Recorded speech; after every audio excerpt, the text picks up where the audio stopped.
Hello and welcome to episode 13. Can't believe we've got this far, but we're up to episode 13 now. And I'm joined by the amazing Rob Chester. He's the CEO of Ubloquity and also Supply Chain Insight. So thanks for joining me today, Rob. And I've done a very casual job of introducing yourself there. But do you want to kind of introduce yourself a little bit and tell us a bit more about what it is you do?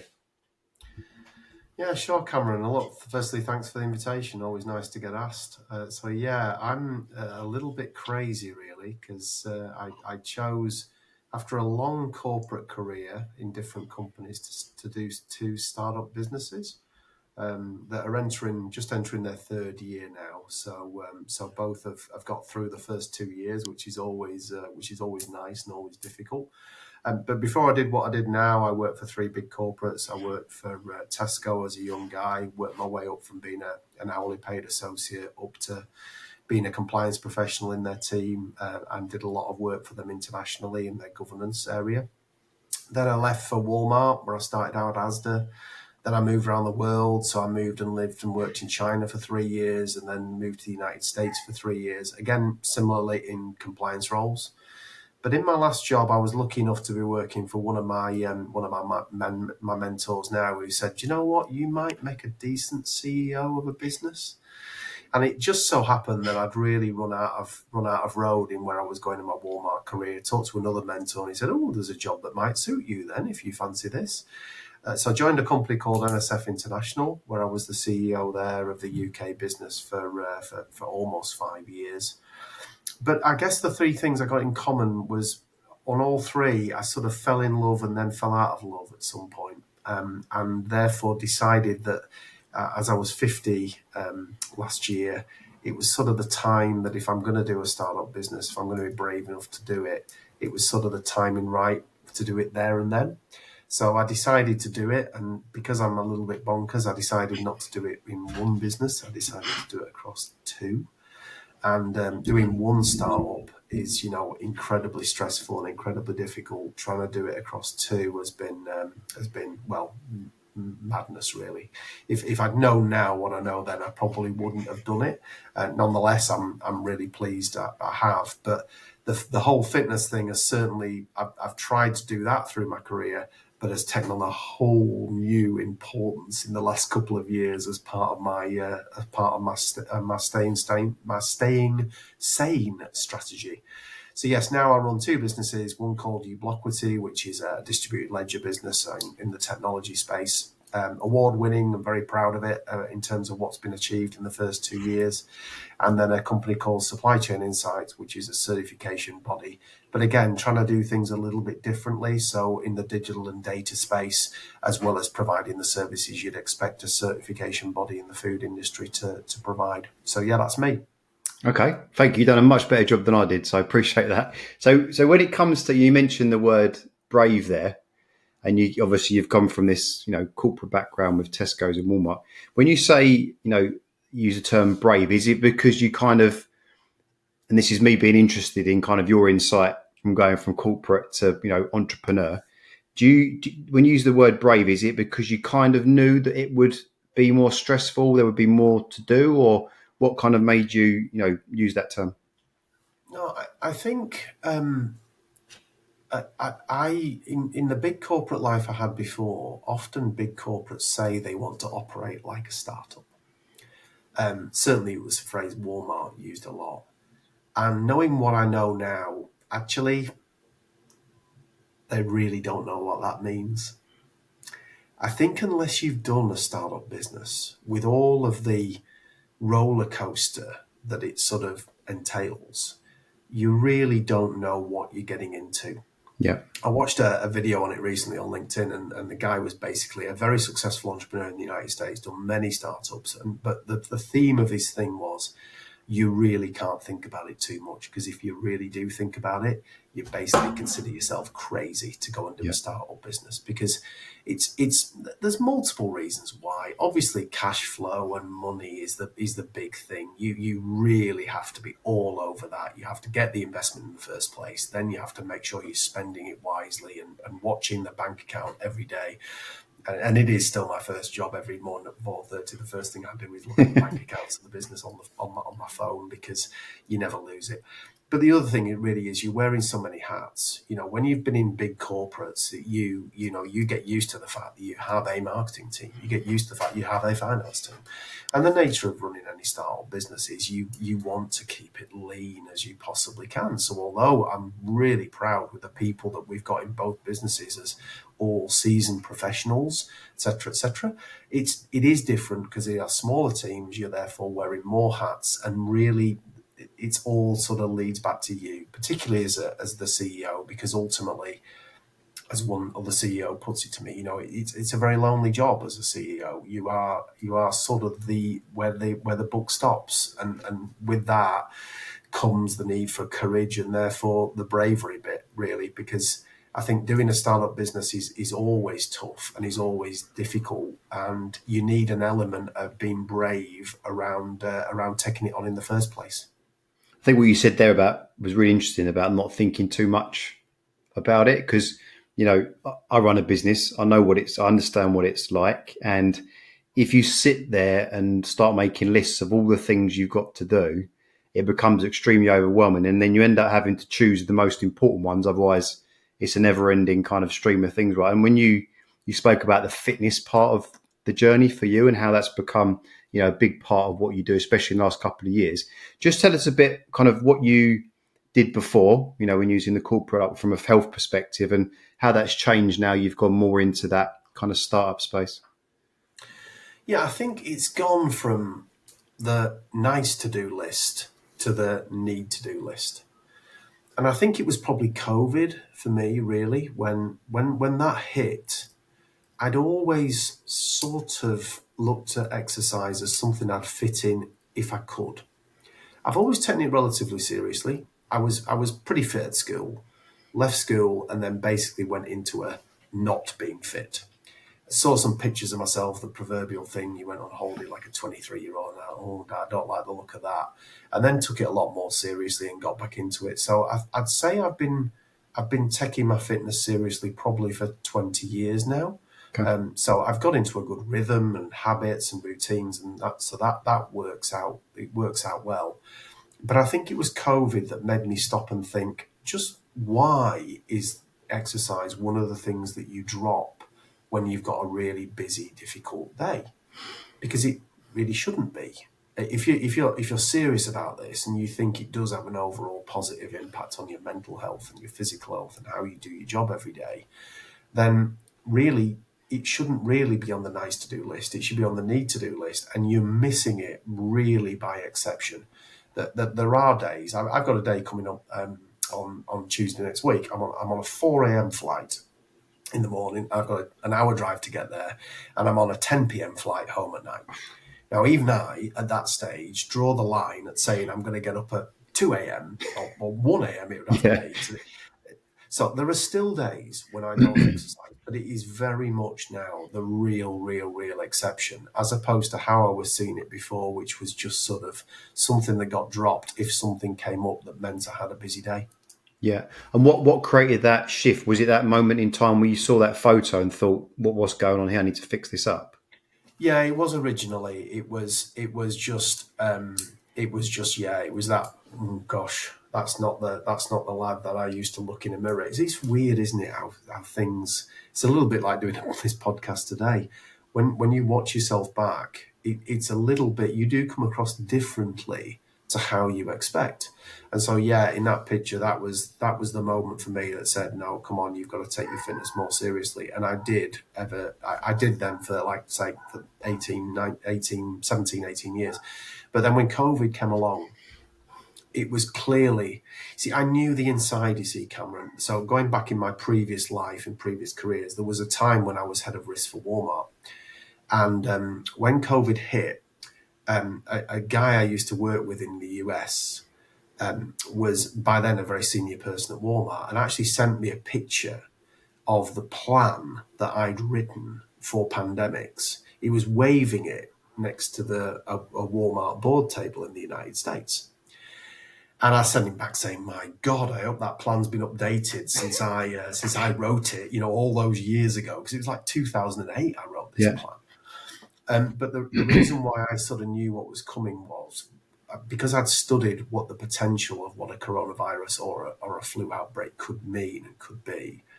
It became clear it wasn't like any other crisis, because most crises have ends. So you can see that you've got a fire, you've got a flood, you've got even a kidnapping, etc. You've got to deal with as a head of risk. You can sort of see where's the end of it, and Yeah. it's not. Whereas with a pandemic, clearly it's very hard to see what that end is. And when you can't see an end to something, I know what that does to the brain. Stresses and strains come out that do not normally come out, because when people can see an end to something, they can sort of deal with what's coming. Yeah. And I sort of therefore knew that when the pandemic hit, that actually it was going to be likely to be long and protracted. I mean, thank God those geniuses came up with the vaccines when they did, and look at the difference that's made. We're now perfectly able to live with it. But very much it was the case of there's not going to be an end to this. And I knew what that was going to do to my stresses and strains. So really it was that moment where I'm going to put the exercise in every day as part of my routine, as part of my coping strategy for getting through what was obviously going to be a really difficult time for the world.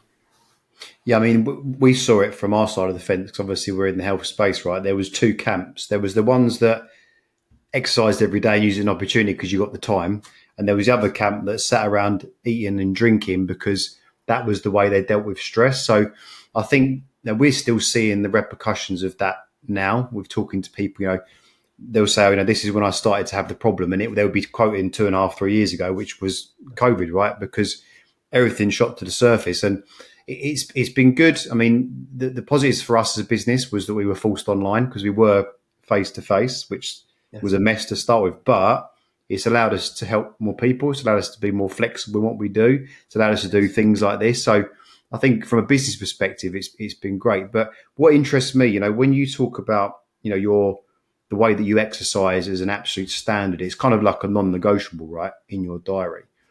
Have you noticed the difference if you skip a couple of days, if maybe your food's a little bit off in your energy, your focus, your performance?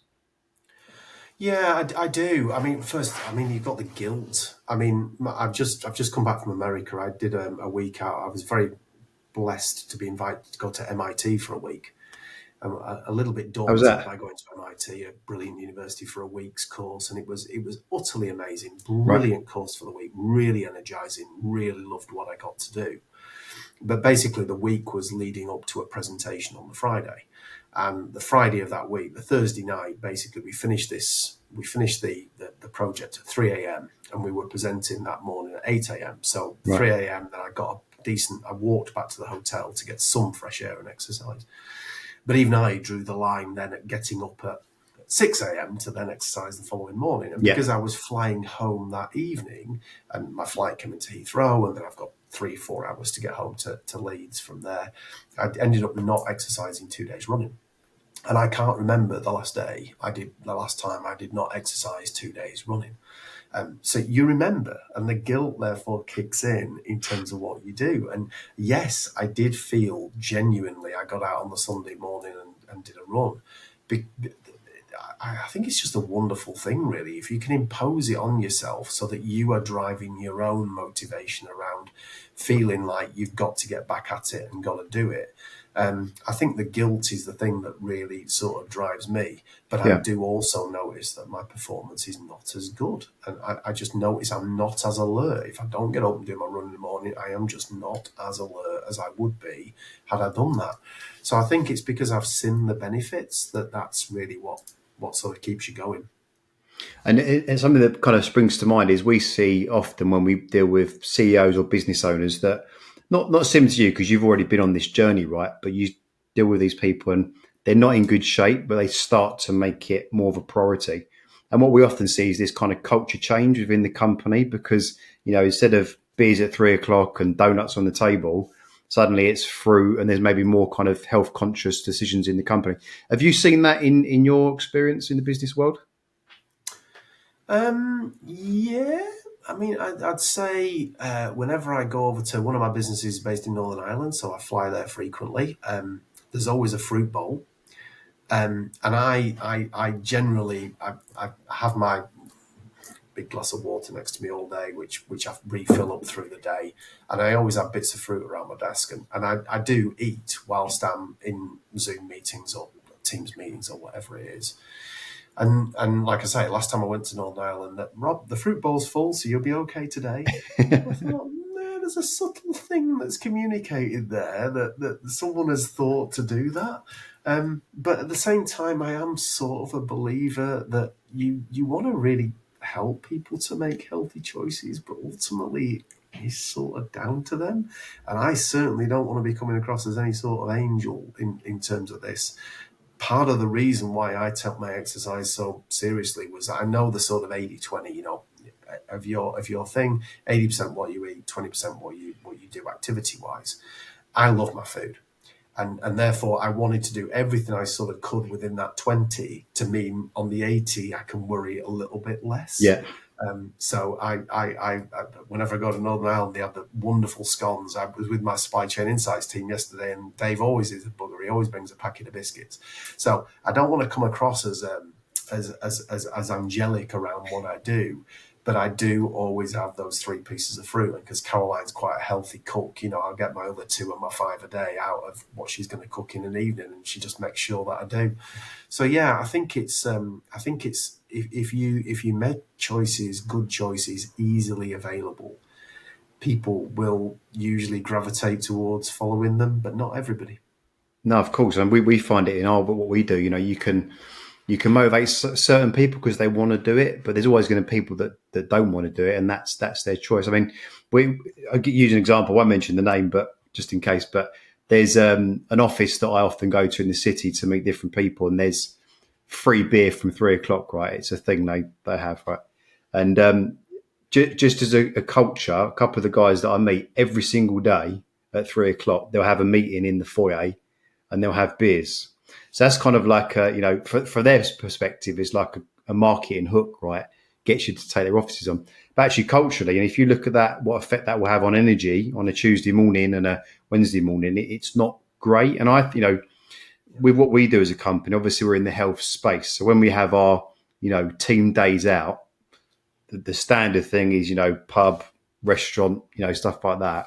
So what we've been doing for the last couple of years is trying to move that into more of a kind of health conscious type event. For example, maybe it's a team challenge, maybe it's, an activity, maybe it's, we did axe throwing last time. So making it more of an event rather than just sitting in a pub or sitting for a meal. So I think culturally, those little things you can kind of work on as a company. You can put those things in place. What are your thoughts on that? I'm not asking you to pin yourself to any bits of paper, but what are your thoughts on that? No, I think it's true. I'm seeing more and more evidence, for example, around walking meetings Right. that they are simply more effective than 5 or 6 people just sitting in a room for a day. I spent a day in a room yesterday with a team, and I did get up at one point and just have a wander around the outside and the hotel, etc., etc. So I'm seeing more and more evidence that walking meetings are very effective for some aspects of what you do. And I think one of the leadership mistakes I've made in my career is not realizing that everybody's different. If you have a leadership style, you are nuts if you believe a one way will work for everybody that you work with. Yeah. It doesn't work like that. You've got to tailor your approach depending on the different individuals that you're working with, the circumstances, etc., etc. And I think that sort of rule is sort of applies to that as well. Yeah. I think if you think there's just one way that everybody will be happy, that's not my leadership experience. So I think you do have to mix it up a bit. I think you do have to try and take people with you in terms of what you're doing and how you're doing it. Yeah. And you've just got to accept the fact that you ain't going to make everybody happy no matter what decision you make. You've got to get comfortable with some people that will be uncomfortable with Yeah. with whatever it is you choose to do, because you simply cannot make all the people happy all the time. No, of course. And I think, again, because I'm coming at it from a healthy business leader perspective, the name of the podcast and what we kind of, what we try and do with our clients is get them to a position where they're not having to ask people to do things, but they're inspiring them through their actions. So, for example, Yes. you said, you even being in the office saying, I need to nip back because I need to get in the gym, or I'm going to leave a bit early because I need to go and get my run in. So I think those little bits of language people see in those actions can actually inspire people to go, oh, John, Jane, Stephen's doing their workout. Maybe that will inspire me. So I think, you've got a lot more experience than I have within a leadership space, but, trying to make people do things, it's just not going to work. So maybe the inspiration part makes a little more sense to me potentially. Yeah, I think that's right. I do think it does go with company culture. I've worked for a couple of fitness nuts in my career. Andy Bond at Asda would come to mind. I mean, Andy was an absolute machine in terms of his fitness and how seriously he took it, because he basically believed it made him a better leader. And you could see that filter through the Really? Okay. organisation that Wow. other people looked. He never overtly made it, thou has to do this, etc., etc. But the fact that the exec team played football every Monday evening at 5 till 6 against various teams throughout the business, that sort of thing, that does get communicated on, and people do look at that and do notice that. So yeah, I do think it is really down to sort of leaders to try and set an example without necessarily coming across like King John On as the way that this has to be done, and Yeah. now we'll start doing it. So yeah, I think again, you're mad if you think there's just one way of doing these things. But like you said, in my old field of compliance, I'm always trying to encourage chief execs to set a tone around that. So if they for example, walk into a shop and there's litter on the floor and they don't pick it up and they just walk past it, the reality is everybody then thinks that's acceptable. Yeah. Now, it might be they didn't even see it. It might be that they missed it.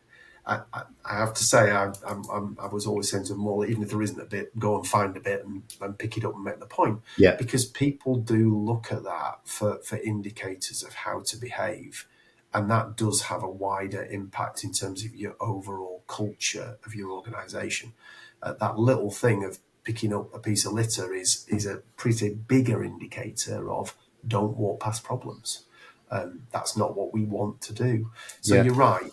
Little indicators from leaders can have an impact in terms of how different people act. Yeah, so interesting. It's great to hear you say that because we've seen it subjectively, but we've actually spoken to leaders like yourself that say, "Hey, when I do go to the gym, someone mentions it. Someone says, how was your workout?" And it's that little trickle down approach. And we know by fact, by science, that the fitter and healthy people are, they're going to be able to perform better. So as a business owner, it makes sense for you to kind of have that approach, right? So in your experience, then, because one of the big questions we get, and one of the big issues a lot of business leaders have, is how do I fit workouts in when I'm so busy? Have you got any advice that's worked for you that would be helpful? Yeah, I've got to say, if I don't do it first thing, I fail. It's as simple as that. Yeah. So I am an early riser, so I'm lucky. I started out in retail, so I'm a guy that's up early. So most days I'm out of bed at 4:30, but I will do a bit of work before I do anything else. But I'm running at 6 a.m. and I do a bit of resistance training when I get back, but not a huge amount, just hand weights and sit ups, etc., etc. So I'm done and dusted between 30 and 45 minutes every day. But basically, I find if I do that, it's hard at this time of year, running the streets of Yorkshire in the dark. There ain't too many that are going to vote for that. But it is the way that I sort of guarantee that I will get it in and I will do it every day. So for me, yeah, that's my habit. That's what I've got myself into, and that's what I stick to. There's odd days, like I say, I'm off on a ridiculous early flight again next week. There's odd days when I simply can't do that. But in the main, that's what I find works for me. But again, I think people just have to, if you're going to put it in through the day, you have to schedule it. and you have to try and stick to it. And the minute you start not, which is what I noticed basically, Cameron, I noticed that if it's in through the day, it becomes more optional. Whereas if it's first thing or last thing, and I'm an early riser, so for me it's always first thing. That's what I find works for me. Yeah, but bang on. That's the advice we give to people. Problem is if you start trying to train at 1 or 2 or 3, you got an inbox full of emails, client problems, phone calls. It just becomes more of an issue. So I think the morning routine makes sense to most people that are running companies or in those senior spaces because you can get it done before stuff kicks in. I think the challenge, and this is with people that do have kids, that becomes more of a challenge. But I think getting up and doing something at home where you can still be at home when they're upstairs sleeping, that really works very well. Just on the training side of things. So, how long would you say that it took you to take it from I want to start working out to actually this is part of my life now forever? How long was that period of time? Um, I'd say I think the sort of rule of forming a habit of 6 weeks is about right. I think if you can stick to something for a period of that sort of thing, so you get into the habit of doing it, I'd say I took it seriously for sort of the 20 years, but I think I just took it even more seriously for the last 2 or 3. But I think it is the scheduling bit and it is the bit about making sure that you create the habit around it that is what makes the difference. So yeah, I'd say I've taken it seriously since I saw myself in the mirror in terms of what I saw and then what I wanted to change. But I've even more doubled down on it since COVID. Yeah, and it's great that you've done that because you're being much more proactive. But there are people that are doing the same as you, running 2 startups and not working out and eating really Yeah. poorly. So, I mean, it baffles me how they're doing that, but they're going to be running on low energy, right? Yeah, I mean, I couldn't imagine it. I really couldn't. I think you are sort of kidding yourself if you believe in sort of everyday work you're getting enough to really get your heart pumping and giving yourself a reasonable cardio workout. I can't imagine it really as not being part of my life. I'm even one of those that I'm quite happy to be running on Christmas Day because I just think, well, I'm going to eat an awful lot today, so why would I break my Yeah, habit really? So and look, I don't underestimate it. We all know how difficult it is to create habits that you're going to stick to. But I would say for me, once I've done something pretty well for 6 weeks, once I've got a routine around what I work and how I operate, I find life works an awful lot easier and an awful lot better. yeah. And the reason I got you on this podcast, to be totally frank with you, was because of how you've got to this stage and how proactive you are with your training because there's lots of people watching this going, how do I even start with that? But I think, the advice you've given around mornings makes a lot of sense. And the fact you've said 6 weeks, not 3 weeks to build a habit also shows, I think people underestimate sometimes how long it's going to take you to make this part of your life. It's not a week thing. It's going to be over a month as a minimum. No, it's an excellent book. I think it's called The Power of Habit, Charles Duhigg, that I read.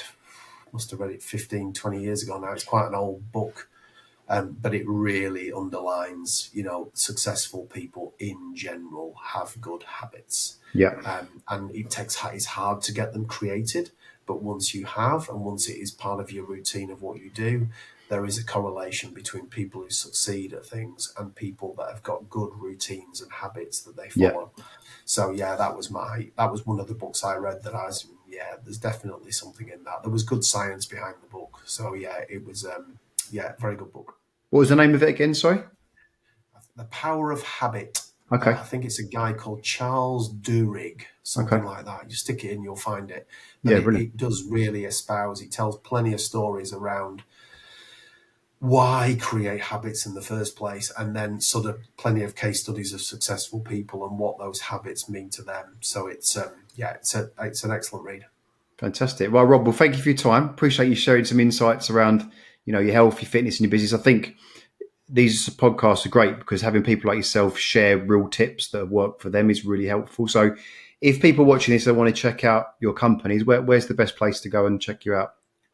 Yeah, both companies' websites are nice and easy. So it's Ubloquity, which is always a bit hard to spell. So it's UBLOQUITY.io, and Supply Chain Insights is Insights is not the GH, it's the INSITES.com. Right. But you'll find it, or you can just message me through LinkedIn, and you'll get. I can send you a link. Brilliant. But thanks, Cameron. It's We'll been a tag you pleasure anyway. talking to you. Yeah, brilliant. Thanks, Rob. Thank you for your time.